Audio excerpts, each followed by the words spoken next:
اس میں کوئی شک نہیں کہ نبی کریم کی زندگی کا حاصل حضرت فاطمہ الزہرا سلام اللہ علیہا ہے، اور اس اعتبار سے وہ مقام ہے جس مقام تک کسی کی رسائی نہیں ہے.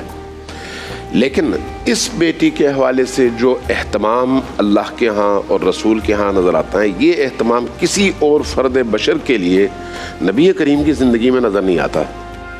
چاہے آپ کی ولادت کے زمانے کی بات ہو، یا آپ کے بچپنے کی بات ہو، یا اس زمانے کی بات ہو جب دعوت توحید اپنے عروج پہ تھی اور اس وقت آپ کو ضرورت تھی، یا جنگوں کی بات ہو، یا پھر آپ کی اپنی اہل البیت کی صداقت کو ثابت کرنے کی بات ہو. جن جن میدانوں میں آپ دیکھتے ہیں اس بیٹی کا جو رول ہے وہ رول کسی فرد بشر کا نہیں ہے. سبحان اللہ. اس لیے احادیث اور ہماری جو مناجاتیں ہیں ان میں حضرت فاطمہ الزہرا سلام اللہ علیہا کو نبی کریم کے بعد افضل ترین ہستی قرار دیا گیا ہے. اس کی وجہ یہی ہے کہ افضل ترین ہستی ہے. آپ کی پیدائش کے لیے جو اہتمام ہے وہ اہتمام ایسا ہے کہ جنت سے فرشتے میوہ لے کر آئے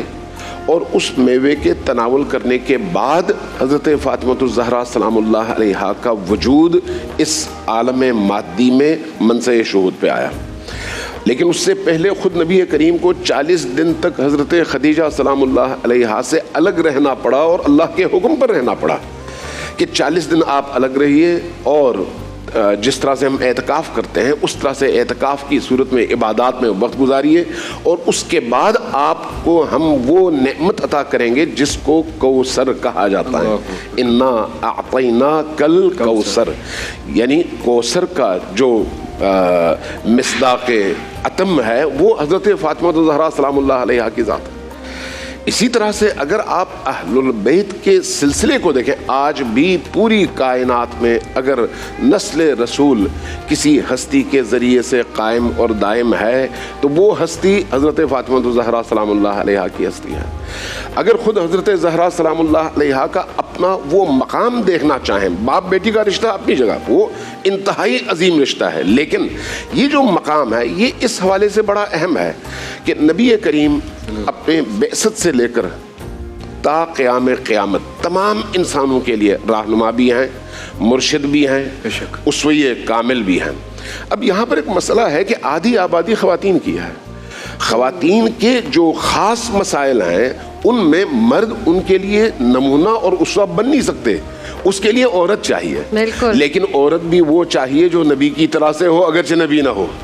لہٰذا رسول اللہ نے اس بیٹی کے بارے میں جو فرمایا کہ فاطمہ بضعۃ منی، فاطمہ میرے وجود کا حصہ ہے، اگرچہ وہ نبی نہیں ہے لیکن چونکہ نبی کی طرح سے نبی کے وجود کا حصہ ہے، اس لیے وہ جو آدھی آبادی ہے خواتین کی اس پورے عالم میں تا قیام قیامت، ان کے لیے اگر کوئی نمونہ کامل ہیں تو وہ یہ بیٹی ہے جس کو اللہ کے رسول نے اس طرح سے نمونہ بنا کر پیش کیا ہے. لہٰذا میں ایک نقطے کی طرف اشارہ کرنا چاہوں گا کہ آج بھی جب ہم توسل کرتے ہیں، جب ہم دعا مانگتے ہیں، ان ہستیوں کے توسل اور ذریعے سے مانگتے ہیں، تو ایک ذکر ہے جس کو ہم درود فاطمی کہتے ہیں. اللہم صلی علی فاطمہ و ابیہا و بعلہا و بنیہا و سر المستودع فیہا. جو لوگ پریشان حال ہوں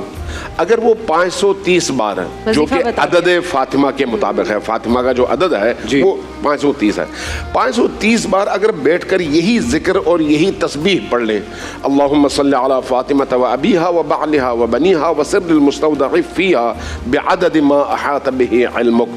اس کے بعد اگر وہ دعا مانگے تو ان کی دعا رد نہیں ہوتی. اس ذات بابرکت کے وظیفہ بھی ہو گیا ایک